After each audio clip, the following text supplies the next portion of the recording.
Auditeurs, auditrices, bien-aimés frères et sœurs, en date du 22 mai, j'aimerais vous lire un passage que je trouve particulièrement édifiant pour les couples.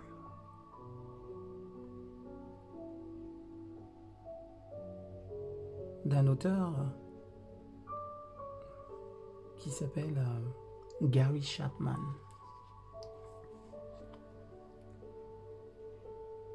Adoptez la mentalité du Christ. Entre vous, conduisez-vous comme des gens unis au Christ Jésus. Lui, il est l'égal de Dieu parce qu'il est Dieu depuis toujours.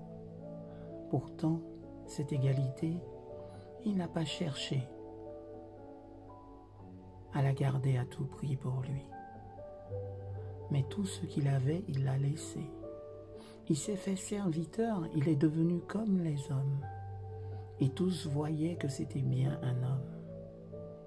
Il s'est fait plus petit encore. Il a obéi jusqu'à la mort et il est mort sur une croix. Philippiens chapitre 2, versets 5 à 8. À quel point ma relation à Dieu influence-t-elle ma vie de couple? Elle le fait en profondeur. Par nature, je suis égocentrique et cet état d'esprit, je l'apporte dans le mariage. Aussi, quand cela ne va pas, comme je le voudrais, je conteste ou je boude. Cela ne fait pas progresser le couple ou la relation entre deux êtres. Mon attitude doit changer et c'est là que Dieu entre en jeu. Changer notre mentalité, c'est son boulot.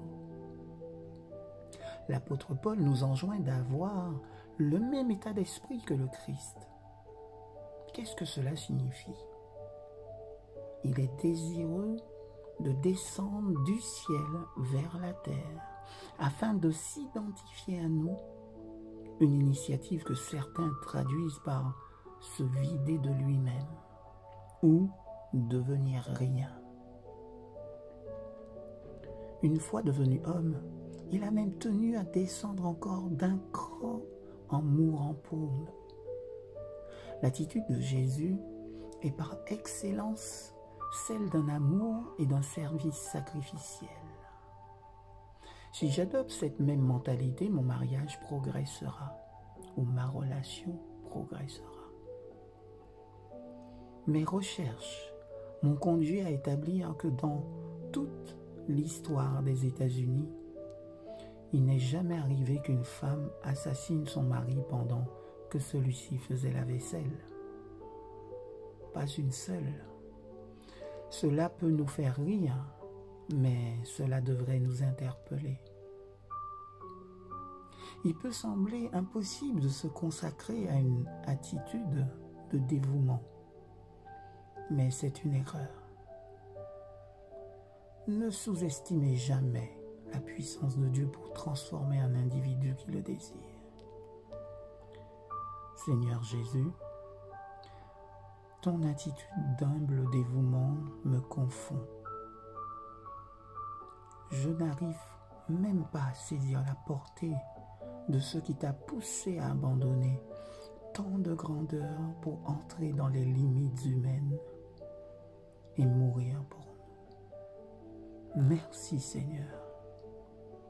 J'ai besoin que tu me changes de fond en comble afin de t'imiter. Donne-moi les bonnes dispositions pour cela. En ton nom Jésus, nous t'avons prié.